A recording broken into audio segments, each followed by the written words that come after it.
She was a billionaire, wealthy, respected, untouchable, but nothing could have prepared her for what she saw that day. In the middle of a storm, a boy stood soaking wet on the sidewalk, holding two silent babies, no adults around, no crying, just stillness. When she got closer, she felt it in her gut. This wasn't just a kid begging, this boy was hiding something that tied directly to her past, and the man behind it all, she already knew him. If you love real, powerful stories like this one, tap the like button and subscribe to the channel. Right now you won't believe where this story goes next. Emma just wanted to get home. The day had been long. Meetings, tension, deadlines. The kind of day where you count down the hours until you're back in silence, away from people. Rain poured down, soaking the streets of downtown Chicago. Heavy, cold, relentless. She sat quietly in the back seat of her black SUV, staring at her phone, but not reading anything. Her driver waited at a red light, windshield wipers fighting to keep up. Then she looked up, and everything froze. There, across the street, stood a boy, alone, soaked from head to toe, holding two babies. Emma leaned forward, squinting. They were wrapped in plastic bags, barely covered from the rain. No stroller, no diaper bag, no adult in sight. Just him, standing there, in the cold, holding them tight. The babies weren't crying. They weren't moving. "Do you see that?" she asked the driver. "See what?" he replied, eyes still on the road. "That boy," she pointed, "he's holding two babies." The driver glanced. "People beg with all kinds of tricks these days. We've seen worse." Emma shook her head slowly. "That's not what this is. He's not asking for anything. He's just standing there." The light turned green. Cars behind them honked. "Pull over," Emma said firmly. The driver hesitated. "Ma'am, please, just pull over." The SUV rolled to the side. Emma grabbed her umbrella and stepped out. The wind hit her instantly, nearly ripping the umbrella from her hands. But she didn't stop. She crossed the street carefully, watching the boy. He didn't move, didn't flinch, just stood there, staring straight ahead, holding the babies as if they were all he had left. "Hey, are you okay?" she asked gently. No response. He tightened his grip around the babies. "Do you need help?" she asked again. No, his voice was soft, barely there. Emma crouched slightly, trying to get a better look. "Are they sleeping?" "They're tired," he said, eyes avoiding hers. "Are you here alone? Where's your mom or dad?" The boy didn't answer, but the silence said everything. Emma reached into her coat pocket, pulled out a $20 bill. "Here, maybe you can get something warm. A blanket, or food." "I can't take that," he said quickly. "Why not? If someone sees me with it, they'll think I stole it." Emma froze. That answer was to practice, not to real. She looked around again. Still no one. Just the sound of rain and the distant roar of traffic. "What's your name?" she asked softly. "David." He turned, started walking down the sidewalk without another word, disappearing into the gray city. Emma didn't follow. She just stood there for a few seconds, soaked, staring at where he'd been. Back in the car, she was quiet. The driver asked if she was okay. She didn't answer, because something about that moment, about the way he looked at her, the way the babies didn't move or make a sound, it stuck. That night, she couldn't sleep. She tossed and turned, her mind returning again and again to that boy. The way he held the babies, the way he said he couldn't accept money, the way he stood like he was protecting something far more fragile than anyone could imagine. It didn't feel like a coincidence. It didn't feel like just another kid on the street. Something about him, about the silence in those babies' eyes, it reminded her of something, a feeling she thought she'd buried long ago. The next morning, before the sun even rose, she made a decision. She had to find him again, because something about his story was deeply, painfully wrong. Emma didn't sleep that night. She tossed and turned, staring at the ceiling, trying to shake off the image of that boy. The way he held those babies, the way they didn't make a sound, the way his eyes looked older than his face. It wasn't just worry, it was instinct. By 6 a.m., she was out of bed, already dressed in a plain hoodie and jeans, hair tied back. No makeup, no assistant, no meetings on her calendar. She had canceled everything. Emma got in her car and drove straight back to the street where she'd seen him. The storm had passed, but the air was still damp, cold. The city moved as usual, but to her, everything felt different.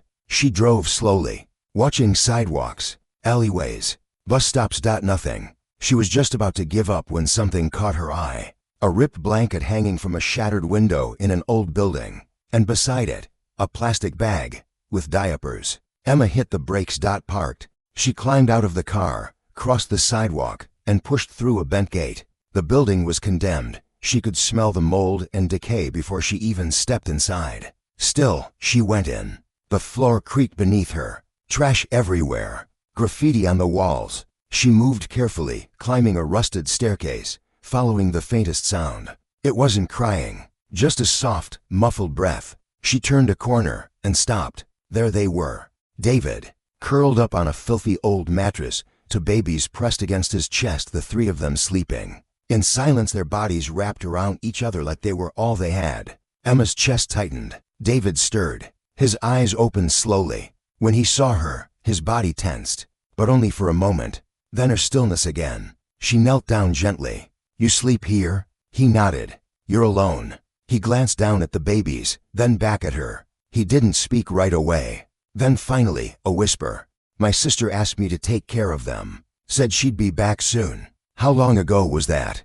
David hesitated. "I don't know. A few days. Maybe more." "Did she leave anything behind? A note? Anything?" He shook his head, then paused. He pointed to a torn bag in the corner. Emma leaned over, reached inside. At the bottom was a dirty diaper bag, and inside, a soaked, crumpled piece of paper, a letter. The handwriting was shaky, the ink smudged. "If you're reading this, it means I didn't make it back. They're all I have. Please take care of them. I trust you, David." Emma stared at the note. "How old is your sister?" 17. "And the babies?" 2 months. "And the father?" David looked away. Didn't speak, but his hands clenched into fists, and his jaw tightened. That told her enough. Emma folded the letter, looked around the room again. No food, no formula, just a single bottle of water and 2 nearly empty packs of diapers. This wasn't survival. It was desperation. "You want help?" David looked at her, not like a child, like someone weighing risk. "I do, but only if it's safe," Emma nodded. It was the first time he'd trusted her, the first time she felt like maybe she could do something real, something that mattered. But what she didn't know yet was who the father of those babies really was, and when she found out, it would break something inside her, because the name David refused to say was one Emma never expected to hear again. Emma drove away from the abandoned building with David and the babies in the back seat. The scent of mold still clung to their clothes. The air was cold, and the silence in the car was deafening. She took them to a private suite she kept for confidential meetings, a discreet place. No guards at the entrance, no nosy receptionists, no hallway cameras. Once inside, she bathed the babies in warm water, bought new clothes, diapers, formula. David accepted the help, not for himself, but for the twins. That night, as they slept, Emma watched them quietly. David wasn't just their brother. He was their protector, a child forced to be a parent, and it broke her. The next morning, she hired a private nurse to care for the babies so she could speak with David. Gently, carefully. She knew not to push. The fear lived deep in his bones, but the trust was growing, and that was everything. "David, can you sit with me for a second?" He nodded and walked over slowly. "You've done something incredible. You've taken care of them with everything you've got, and I know all you want is to keep them safe." He looked down, eyes heavy. "I need to understand what happened to your sister, and who the baby's father is. It's important." "David, do you understand why?" He didn't answer at first, just breathed in slowly, then spoke. She tried to tell someone. No one believed her. "Only me." "Tell them what." He started to cry. Quietly, shoulders trembling. "His name is Douglas Marchini." Emma froze. That name wasn't just familiar, it was part of her past. Douglas Marchini had once sat in her living room. She'd invited him to charity events, recommended him for board positions in youth foundations. He was a man people trusted. Her included. She covered her mouth, trying not to be sick. "Are you sure?" David nodded quickly. "Yes, he was her stepfather." Emma closed her eyes suddenly. Everything made sense, and none of it felt real. Douglas was always charming, well-dressed, polished. He said all the right things about protecting children, helping the community. He looked like the kind of man you could trust with anything. But now this boy was telling her that Douglas had abused his teenage stepdaughter, and that he was the father of her twins. Emma felt the floor shift beneath her. She stood up slowly, pacing the room. "You said your sister tried to report it. She went to her school, then the police. But he had friends' power. He told her if she spoke again, he'd take the babies away." Emma's blood boiled. How many times had she vouched for him, introduced him to people, spoken his name with pride? She looked back at David. He was trembling, not from cold but from memory. "You told me your sister left. Do you think he did something to her?" David was silent for a long moment, then spoke, his voice shaking. "She said she had to run. Said if he ever found out he'd kill her, Emma didn't know what was worse, that the girl was out there alone, or that the man responsible was someone she once helped rise to power. She knew what needed to be done, but she couldn't do it alone. Emma didn't waste time. The moment she hung up with David, she called someone she hadn't spoken to in years. Detective Marissa Cole, one of the few people left in the city who hadn't been bought. Emma hadn't seen her since a messy business case over a decade ago. They weren't friends, not really, but they respected each other, and Marissa owed her big. 20 minutes later, they met in the back booth of a closed diner on the west side. Marissa was still sharp, still tired, still always watching. She didn't smile. She just sat down and said, "What's this about, Emma?" Emma pulled out the crumpled note. Handwritten. The one from David's sister. Marissa read it slowly, then looked up. "Where's she missing?" "But her brother is with me. He's been caring for the babies since she disappeared." Marissa leaned back. "So what do you want from me?" "I want you to run the name Douglas Marchini." Marissa blinked once, then frowned. "You're serious? You know who he is? He's deep in with the mayor's office. Police commissioner plays golf with him. If what you're implying is true." "It's not just an implication. David says Douglas abused his sister. She tried to report it, but it was buried, and now she's gone." Marissa exhaled slowly. "And you believe the kid with everything I've got?" There was a pause, long, heavy. Then Marissa reached into her coat, pulled out a small notepad. "What's the sister's name?" "Anna Julia Mendes, 17, went missing about 3 weeks ago. No active search, no press, no one's looking. That's not unusual, you know. How many girls like that disappear in this city? No money, no connections, no headlines." "Exactly. And that's why I need you." Marissa nodded slowly. "All right, give me 2 days quietly. If I'm going to poke around someone like Marchini, I don't want him knowing I'm coming." Emma agreed, but inside, she was already preparing for the worst. Back at the hotel suite, David fed the babies while Emma watched. There was a maturity in him that hurt to see. No child should carry that weight. She sat down beside him. "You're doing everything right. I just want you to know that David didn't look up.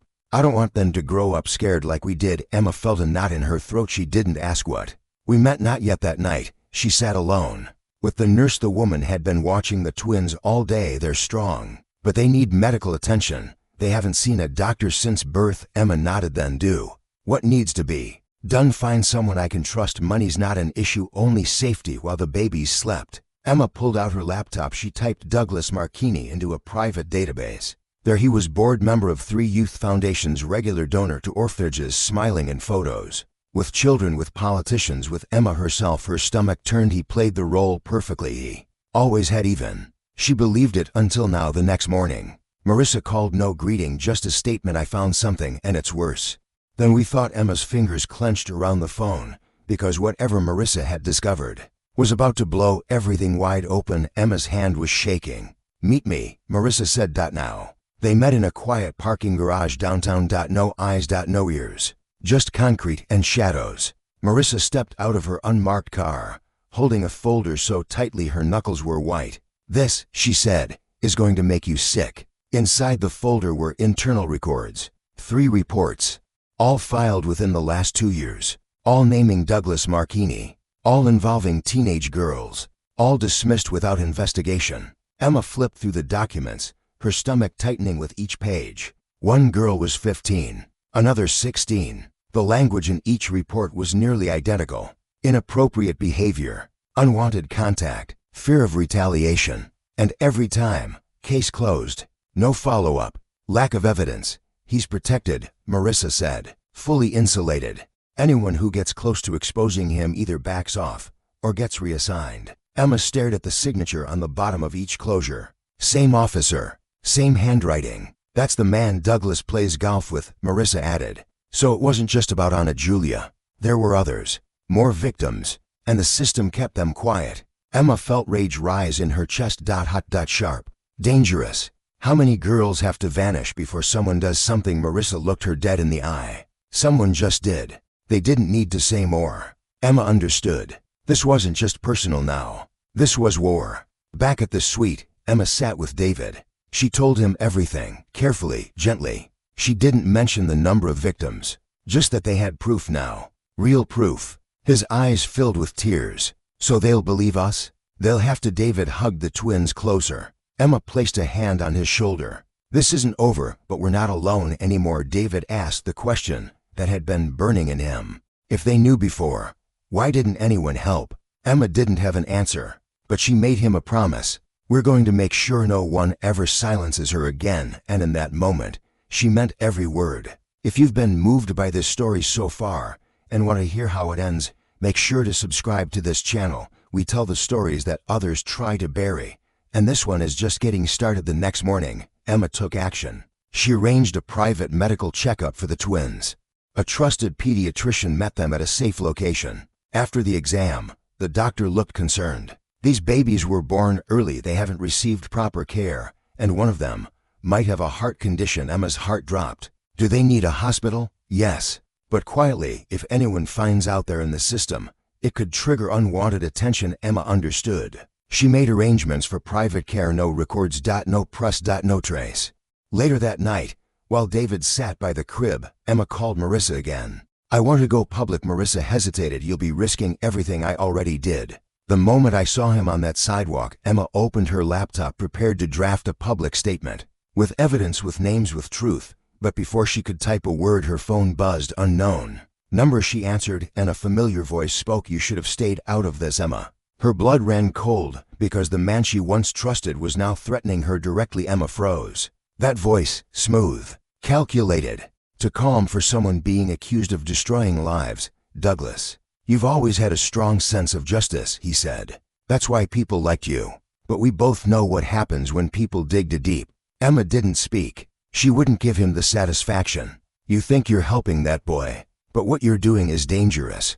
For everyone. Then silence, and a click. Emma stood still for a long moment, phone still in her hand. She'd heard threats before, from men like him. Men who built empires on secrets, and protected themselves with charm and power. But this felt different. This wasn't business. This was personal. She called Marissa. He knows. He called me. He's watching.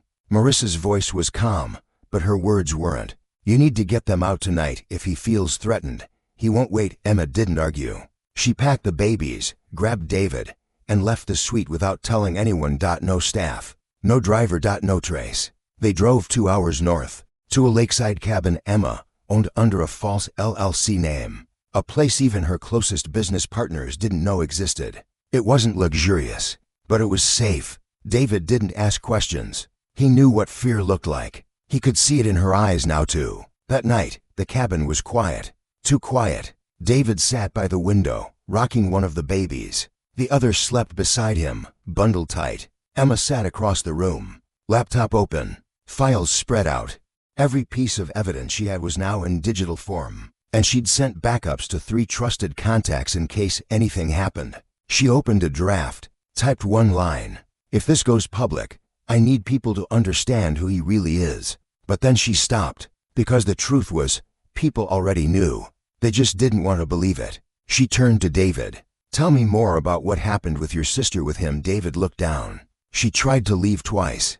The first time, he found her at the bus station, brought her back, told her if she tried again, she'd never see the twins, and the second time, she never came back. David's voice cracked. He covered his face, and for the first time, Emma saw him break. She moved beside him, held his shoulder, let him cry. He whispered, I think he hurt her, or worse. Emma didn't respond, because deep down, she thought the same. The next morning, she got a message from Marissa, a location, an address. Emma stared at it, her hands trembling. We found her. She turned to David, told him to stay with the nurse. She had to go alone. The cabin door shut behind her, and she drove, heart pounding. Halfway there, she realized something she didn't know if they'd found Anna Julia alive or dead, and as she pulled onto the narrow road ahead, Emma braced herself, because what waited at the end could either bring hope or destroy everything. The address led her to a rundown motel on the outskirts of the city. Emma parked at the far end of the lot, her hands clenched around the wheel.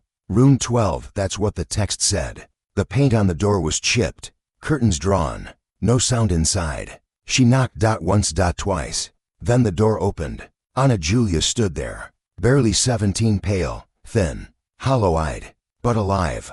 Emma felt her knees weaken. You're safe, she whispered. You're really here? Anna Julia looked confused or scared. She didn't recognize Emma. I'm here to help. David's with me. The babies are safe. They're okay. Tears welled up in Anna's eyes. She staggered back, hand over her mouth. Emma stepped in slowly. The room was dark. One lamp flickering, clothes scattered, a bag half-packed. "Where have you been?" Emma asked gently. Anna wiped her face, hiding. "I thought if I left, he'd stop looking for me, but I kept hearing his voice. Even when I was alone." She sank onto the bed. "He always said if I told anyone, they'd take the twins. Said no one would believe me." Emma sat beside her. "I believe you. David does too. And now, we're not alone anymore." Anna looked at her for the first time with hope. "How are they?" she asked. "They miss you, but they're safe. They're stronger than they look, just like you." Anna cried again, the quiet, exhausted kind of crying that doesn't stop once it starts. Emma held her until her breathing slowed, then helped her pack. They left the motel just before sunset. Back at the cabin, David saw her first. He didn't say anything, just ran to her, threw his arms around her, and broke down. Anna dropped to her knees, hugging him and the babies, all four of them sobbing quietly. In the middle of the living room, no words, just survival, just family. Later that night, Emma stepped outside to breathe. The sky was clear, but her thoughts were heavy. She'd done what few could. Found the girl, saved the babies, held the family together. But the war wasn't over, not yet. Inside, Anna sat with David. She began to speak slowly, carefully. She told them everything. The first time he touched her, the threats, the fake charm he showed in public, the night she gave birth alone, the way he laughed when she begged for help. Emma listened, felt her fists clench, her throat tighten. "He said I was nothing." Anna whispered. "Said no one would care what happened to me, not even if I disappeared." Emma knelt beside her. "He was wrong." Anna looked up. "You're the first person who's ever said that." The next morning, Emma made another call, not to Marissa, but to a journalist, someone who'd been fired years ago for chasing a story. To close to City Hall. She told her everything and sent the files, and within the hour, the reporter called back. "I'll run it, but if I do, he's going to come for all of you." Emma didn't hesitate. Let him, because now for the first time she wasn't afraid of the storm. She was the storm. The article went live at 8:17 a.m. Headline: Respected businessman accused of years-long abuse. City officials complicit. Emma stared at the screen. Photo of Douglas smiling in a tuxedo. Directly beside, a screenshot of the handwritten letter from Anna, and a quote from David. He made her afraid of her own home. The story hit fast, hard. Within the hour, it had over 20,000 shares. Emma's inbox exploded. Calls, messages, press inquiries. Some were supportive, others weren't. She expected that, but she didn't care. She looked over at Anna and David, asleep on the couch with the twins. They had no idea what was about to happen. Marissa called. "You sure you're ready for this?" "We're past ready. They'll try to discredit you, twist the story, use the system. Let them try." By noon, Emma's face was on national news. Former investor and philanthropist breaks silence, takes down powerful predator. They called her brave, reckless, vengeful. Some called her a liar. But the truth was out. That night, Emma got a call from an unknown number. She let it go to voicemail, then listened. "You think this changes anything? You've made a mistake, and you're going to regret it." She saved the message, sent it to Marissa. No emotion. Let him talk. She had work to do. The next day, Emma held a press conference. No stage, no suit, no filters, just her, a chair, a table, and the truth. "I was part of a system that protected a man like Douglas Marchini. I trusted him. I introduced him to people. I believed his lies. But now, I choose to stand with the victims, not the abusers. And I won't stop, not until every voice he tried to silence is finally heard." She didn't cry. She didn't blink. When she stepped down, the crowd erupted. Some in outrage, some in awe. That night, Anna sat with her. "Why are you doing all this for us?" Emma paused.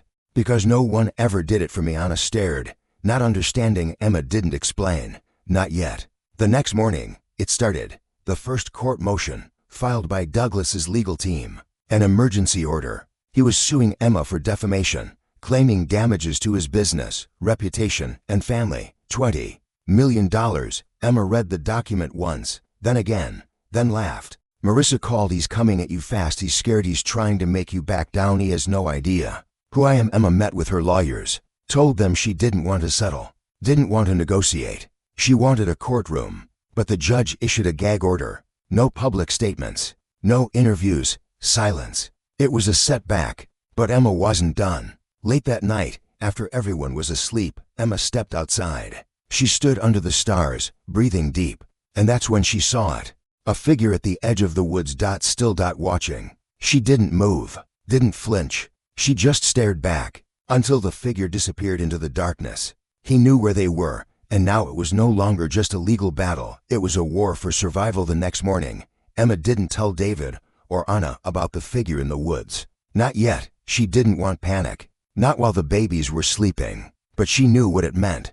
Douglas wasn't hiding anymore. He was hunting. Marissa sent a warning. "We intercepted chatter. Someone close to him leaked your location. You need to move now." Emma didn't wait. She packed what she could in under 10 minutes. David grabbed the twins. Anna grabbed a small backpack. They left through the back. No phones. No electronics. No digital trail. Emma had one last place. One she'd sworn never to use. Her family's old cabin in the mountains. Built before she had money. Before she had a name. It had no Wi-Fi. No cameras. No signal. But it had locks. And Emma had a gun. They arrived just after dusk. Snow starting to fall. The air sharp and still. Inside, it was freezing. But it was safe. David made a fire. Anna fed the babies. Emma secured every window, every door. No one spoke much. They didn't have to. They all felt it. The pressure, the fear. The clock ticking. Emma checked her messages on a secure device. One from Marissa. He filed for emergency custody of the twins. Claimed he's the biological father. Using the system to steal them back. Emma stared at the screen. He was trying to win legally what he couldn't control in silence. David read over her shoulder. "He can't do that, can he? He has money, he has lawyers, he'll try anything." That night, they took shifts sleeping. Emma stayed awake with the fire. Gun in reach. Phone in hand. At 2:37 a.m., a sound. A car distant. Then closer. Headlights flickered between the trees. Emma woke David and Anna. Told them to go to the basement with the babies. No noise, no lights. Then she stood at the door. Waiting. The car stopped. For a moment nothing. Then a knock. 3 slow taps. Emma's heart pounded. Another knock. She held the gun low, steady. "Who's there?" she called. "It's me, Marissa." Emma hesitated, opened the door a crack. Marissa stood there. Alone, no lights, no car noise, just her. "He knows where you are. We need to go now." Emma let her unlock the door. "We were careful. How?" "There's a leak in your legal team. He's tracking your moves through court records." Emma clenched her jaw. "I want him gone. I want him exposed. All of it." Marissa looked at her, then reached into her coat, pulled out a USB drive. "What's that?" "Everything. Documents, wire transfers, hidden payments, cover-ups, enough to take him down for good." Emma stared at the drive. It looked so small, too small to carry this much power. She held it in her hand. "This ends him?" Marissa nodded. "If we make it public, then we do." But just as she said it, another sound outside. Footsteps, more than one. Then a voice. "Emma, come out, let's talk." Emma stepped to the window, peered through the cracks in the curtain, and saw him. Douglas, smiling in the snow, surrounded by 2 other men. No police. No media. Just muscle. This wasn't court. This was personal. She had the truth in one hand and death at her door. The next move would decide everything. Emma stood still, watching Douglas through the window. He looked the same. Clean, confident, calculated. But something in his eyes was different now. Desperation. He knew what she had, and he knew it could destroy him. "Come out, Emma, let's be civil." Her fingers tightened around the gun. She stepped back, looked at Marissa, then at the USB drive still in her palm. "Keep them safe," she whispered. Marissa nodded, then headed for the basement with David and Anna. Emma opened the front door. She stepped out, slowly, hands visible, eyes locked on Douglas. "You're brave," he said. "Or stupid. You think threats will fix this?" He chuckled. "This isn't about fixing, it's about cleaning up loose ends." He took a step closer. "I trusted you once," Emma said. "I thought you cared about people." "I care about winning," he said, "and people are pawns." That's when she saw the gun on his hip. Not hidden, visible. He wasn't bluffing. "I have everything I need to end you," she said. "Every file, every name, every transfer. You won't make it to the press," he said calmly. "Not tonight." Emma looked at the snow, at the shadows of the men beside him, and then she smiled. Already did. Douglas blinked. Marissa had uploaded the files the moment she stepped inside. Scheduled release. Distributed to trusted journalists. Even if they died tonight, the world would know. Emma raised her voice. "Check your phone." "Check the news." Douglas hesitated, pulled out his phone, and there it was. Breaking news: major investigation launched into city corruption. Douglas Marchini under federal review. Multiple victims confirmed. His face changed. That smooth mask cracked. "You think this saves you?" He growled. "No," Emma said, "it saves them." Sirens in the distance. He turned toward the sound, then back at her. "You'll regret this." She stepped closer. "Maybe, but I'll never regret protecting a child." The headlights appeared first. To police vehicles cutting through the woods, Douglas didn't run, didn't raise his hands. Just stood there frozen. As the officers surrounded him, disarmed him, cuffed him, Emma didn't move. She just watched. It was over, at least this part. Back inside, David held the twins tighter. Anna cried, not out of fear but relief. Emma sat down, letting it all sink in. Hours later, after the cabin emptied, after the officers left with Douglas, after Marissa finally exhaled, Emma stood outside, snow falling softly. Now Anna joined her. You saved us, she whispered. Emma shook her head. You saved each other. I just listened. David stepped out with one of the babies. He placed the child in Emma's arms. She hadn't held either one until now. The baby looked up at her, wide eyes, innocent, unaware of the darkness they'd just escaped. And then he cried, just once, loud, sharp, alive. Emma smiled. That's the sound of freedom, she said softly. Later, as they packed to leave, Anna turned to her. What happens now? Emma looked at her, then at David, then at the twins. Now you live and you never stop speaking. Never let anyone silence your story again. Anna nodded, tears in her eyes, a strength rising behind them. Emma watched them drive away to a new home, new life, then turned back toward the cabin, the snow still falling around her. She had power, she had money, but this was something else. She'd faced a monster and didn't run. She stood and changed everything. What would you do if the person you trusted most turned out to be a monster? Let us know in the comments. And if you believe stories like this need to be told, subscribe to the channel so you never miss the next one.